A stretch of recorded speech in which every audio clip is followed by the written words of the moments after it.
नमस्कार जय श्री राम जय जगन्नाथ समस्त को स्वागत करुच्छे एपिसोड आज मुझे समस्या निवारण करने वीडियो बनाऊँगी। समस्याटा हूँ कि आपण मैंने किसी आम सनातन धर्म पर किसी करने को चाहते पुलिस कौन करना आपण मानक फटकिना अरेस्ट कर अरेस्ट कलापर नहीं कि जाऊँ थाना तो थाना जेल जेल छाड़ार ना नहीं तेणुक आमर भाई बहन केते जन कौन कर पुलिस जदि किसी कहीदेला डरी जाऊँ जेल जाऊँ किंतु सेमिति करंतु नहीं आओ कारण आपण माने जदि जेल रे रही जिबे ना ताहले जो आपण काम जो कामटा आपण नेतृत्व नहीं थिले तार नेतागिरी से काम आगो किए बढ़ाइब तेणुकर प्रथम आप अरेस्ट होगा चेष्टा करतु नहीं आप आखपाखे लोक मान 10-20 घर से आखपाखर लोक मान कहीदे था कि जदि पुलिस आसो बतईदेव मु अरेस्ट सीधा सड़क होगापी चाहूनी प्रथम सहित कथबार्ता है फाइनाल कलापर मुझे सहित देखा करे भाया कहतु और से भाया ही करूँ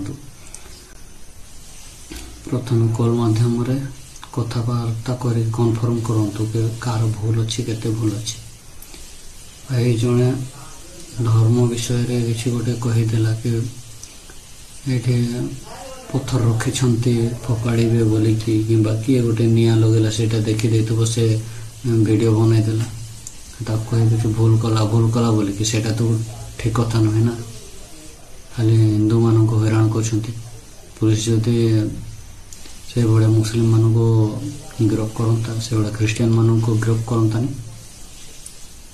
ताले से कहते हाँ पुलिस समस्त ठीक न्याय कला बोले से तो से भाया करू नहीं ना से तो खाली हिंदू मान को टार्गेट कर तेणुक आपण मानक भी ये डरबार ना आपण मैंने भी पुलिस को टार्गेट करूँ ता सहित मुकाबला करूँ पुलिस ना डरिक पड़ातु ना पुलिस को पचारतु कि मोर भूल कौन आप 10-15 घर के 20 घर गाँव लोक से बस्ती आप जो रोचे से आखपाख समस्त कही दिंतु आ कहीदे आपंकर घर बापा माँ भाई भौणी जी थे समस्त कही दिंतु तो मत पुलिस गिरफ्तार कर प्लानिंग कर पड़े जाऊँगी ये कही दिंतु से जदि आसवे पुलिस वाला ताहले पचारतु कि माने आम भाई रो कि आम पुअर कौन भूल कौन अच्छी जे गिरफ्तार कर बोलिक पचारतु से जिते पचारा पर से जदि ठीक ठीक उत्तर न दिखते ताहले से पुलिस रो ना केस दिंतु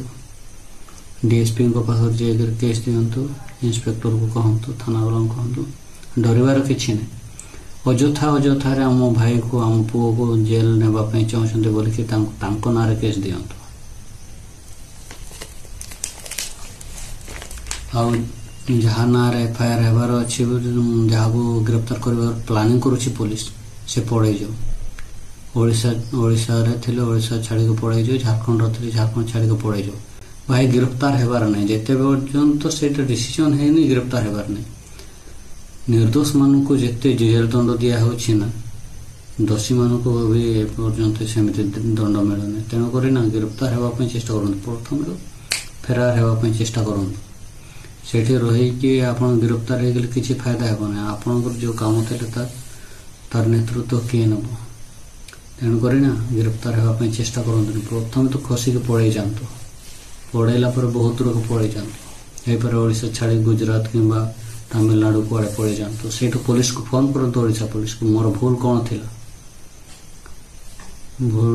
थी तार जवाब दियो बोले कहतु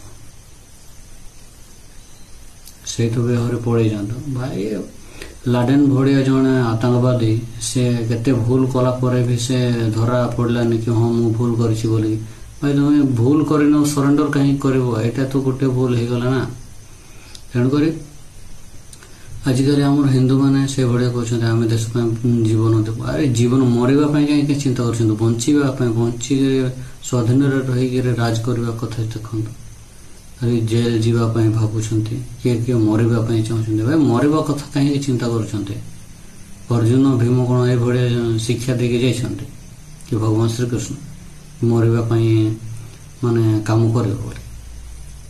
ମରିବା ଯିବା କଥା ଛାଡ଼, ଯାହା ଅଛି ତାହା ତ ମୁକାବିଲା କରିକି ଯାଅ। ସବୁଟା ନା ଏ ଦୁନିଆରେ ସବୁ ମୁକାବିଲା କରିକି ହିଁ ଯିବାକୁ ପଡ଼ିଥାଏ। ଦରକାର ପଡ଼ିଲେ ଫେରାର ହେଇଯାଅ।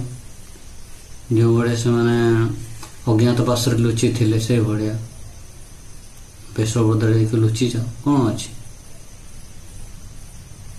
ଦରକାର ପଡ଼ିଲେ ଫେରାର ହେବାକୁ ବି ପଡ଼େ। ଅର୍ଜୁନ ହାତରେ ଅସ୍ତ୍ରଶସ୍ତ୍ର ଥିଲା, ଭୀମ ହାତରେ ବି ଥିଲା, ଭଗବାନ ଶ୍ରୀକୃଷ୍ଣ ପାଖରେ ସୁଦର୍ଶନ ଚକ୍ର ଥିଲା। ଭାଇ ବୁଲେଇଥିଲେ ଏକାଥରେ ସଫା ହେଇଯାଉଥିଲେ ଲୋକ, ସେ ଅସୁରମାନେ। ତେଣୁ ସେ ବି ତ ଦରକାର ପଡ଼ିଲେ ଫେରାର ହେଇଯାଉଥିଲେ ନା, ତାଙ୍କର ରଣଛୋଡ଼ ବୋଲିକିନା ନାଁ ଅଛି କି।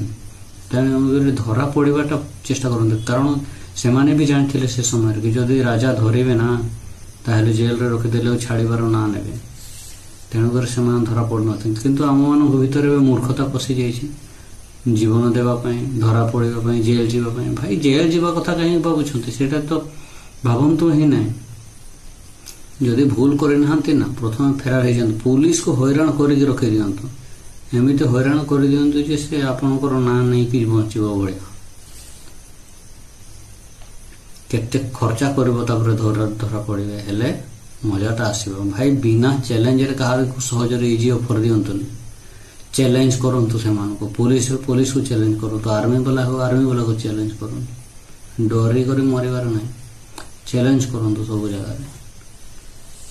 ଭୁଲ ଯେତେବେଳେ କରିନାହାନ୍ତି ନା, ଡରିବାର ନାହିଁ।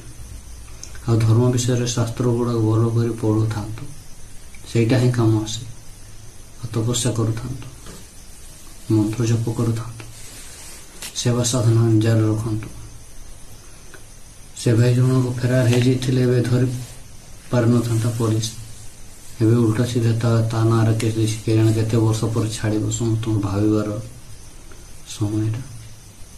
ତେଣୁ ଆଗକୁ ଏଭଳିଆ ଭୁଲ ନ କରିବା କଥା। ଜାଣିଗଲେ ଆପଣଙ୍କୁ ଗିରଫତାର କରିବାର ଅଛି ନା, ତ ଘରବାଲାକୁ ଶିଖେଇ ଦିଅନ୍ତୁ କି ସେ କ୍ୱେଶ୍ଚନ୍ ଉପରେ କ୍ୱେଶ୍ଚନ୍ କରନ୍ତୁ ତାଙ୍କୁ, ନହେଲେ ପୋଲିସ ବାଲାକୁ କେସ୍ କରନ୍ତୁ। ଆଉ ଏବେ ତ ସେଇ ନିୟମ ନାହିଁ କି ଆମ ଥାନାକୁ ଯାଇକରି ମୁଁ ପୋଲିସକୁ କେସ୍ ଦେବି, ସେଇଭଳିଆ ନାହିଁ। ଆପଣ କଟକରୁ ହେଇଥିଲେ ବି ଆପଣ ରାଉରକେଲାରେ ଆସିକି କେସ୍ ଦେଇପାରିବେ ନା ନାହିଁ? କେସ୍ ଦେଇ ତ ପାରିବେ ନା ପୋଲିସ ନାଁରେ। ଆଉ ତାକୁ ଗିରଫତାର କରାଯାଉ ବୋଲିକି କେସ୍ ଦେଇପାରିବେନି। ସେ ମୋତେ ଅଯଥାରେ ଆରୋପ ଲଗାଉଛି, ମୋର କିଛି ଭୁଲ ନାହିଁ ବୋଲିକି କହିକି FIR ଦିଅନ୍ତୁ, କ'ଣ ଅଛି, ତାର ବି ବ୍ୟାଣ୍ଡ ବାଜିବ। ଭାଇ ମୋର ବି ଥରେ ଏମିତି ହେଇଥିଲା ନା, ଗୋଟେ ବିଜନେସ୍ ପାଇଁ ମୁଁ ଲିଫଲେଟ୍ ଛପେଇଥିଲି। ସେ ପୋଲିସ ମୋତେ ଥରେ ଫୋନ୍ କରିଥିଲା, ଫୋନ୍ କରିକି କହିଲା ଆଉ ଏଠି ଆମ ସହରରେ କ'ଣ ଏଇଟା ଛପେଇକି ଦେୱାଲ ମାନଙ୍କର ଲଗେଇଛୁ ବୋଲିକି କହିଲା। ମୁଁ କହିଲି ଗଭର୍ଣ୍ଣମେଣ୍ଟ ସର୍ଭିସଟା ମିଳୁନି, ଆମକୁ କ'ଣ ବିଜନେସ୍ ବି କରିବାକୁ ଦେବନି। ଏପଟେ ଅନେକ ଯୁକ୍ତି ତର୍କ ହେଲା। ତାପରେ ମୁଁ କହିଲି ଯଦି ଗଭର୍ଣ୍ଣମେଣ୍ଟ ସର୍ଭିସ ଦେଇପାରିବ ହେଲେ କୁହ ଭାଇ, ମୁଁ ସେଇଟା ଯେଉଁ ଲଗେଇଛି ନା ତାକୁ ହଟେଇ ଦେବି, ମୁଁ ଆପଣଙ୍କ ଠାରେ ସରେଣ୍ଡର ହେଇଯିବି। କିନ୍ତୁ ଯଦି ଦେଇପାରିବନି ନା ଗଭର୍ଣ୍ଣମେଣ୍ଟ ସର୍ଭିସ, ତାହେଲେ ମୁଁ ଆପଣଙ୍କ କଥା ଶୁଣିବିନି କହିଲେ। ସେ ପୋଲିସ ଚୁପଚାପ ହେଇଗଲା। ତା ପାଖରେ ଆହୁରି ବି ଥିଲେ, କ'ଣ ସେମାନେ ବି ଶୁଣିଥିବେ, କିନ୍ତୁ କରିବେ କ'ଣ? ତାଙ୍କ ପାଖକୁ ପ୍ରଥମେ ଯଦି ପହଞ୍ଚିଯିବେ ନା, ତାହେଲେ ସେ ଆରେଷ୍ଟ କରି ପକାଇବ ଆଉ ମାରିବ ବି ବହୁତ।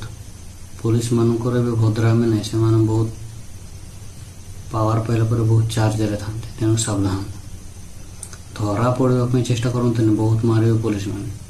ପ୍ରଥମେ ଫୋନ୍ ମାଧ୍ୟମରେ, ଫୋନ୍ କ'ଣ ପାଇଁ ଅଛି, କନଫର୍ମ କରନ୍ତୁ, ତାଙ୍କୁ ଯୁକ୍ତିତର୍କ ଲଗାନ୍ତୁ, ମୋର ଭୁଲ କ'ଣ।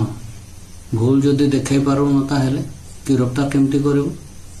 ତାଙ୍କୁ ଏଇଠି 12 ବଜେଇ ଦିଅନ୍ତୁ, ଦେଖିବେ ନା ପୋଲିସ କେମିତି ଗିରଫତାର କରୁଛି। ଆଉ ମୋ ଭିଡ଼ିଓଟା କାହାରି ଆଧ୍ୟାତ୍ମିକ ଗୁରୁମାନଙ୍କୁ ବି ସେୟାର କରିଦିଅନ୍ତୁ, ସେମାନେ ବି ଦେଖନ୍ତୁ ଭିଡ଼ିଓଟା। ଆଉ ମାମଲା କ'ଣ ଚାଲିଛି ଆଜିକାଲି ଷଡ଼ଯନ୍ତ୍ର। ଭାଇ ଥରେ ଜେଲକୁ ନେଇଗଲେ ନା ଛାଡ଼ିବାର ନାଁ ନେଉନାହାନ୍ତି। ବିନା ଦୋଷରେ 10 ବର୍ଷ 20 ବର୍ଷ ରଖିଦେଉଛନ୍ତି। ତେଣୁ ଜେଲ ଯିବା ପାଇଁ ଏତିକି ଭାବନ୍ତୁନି।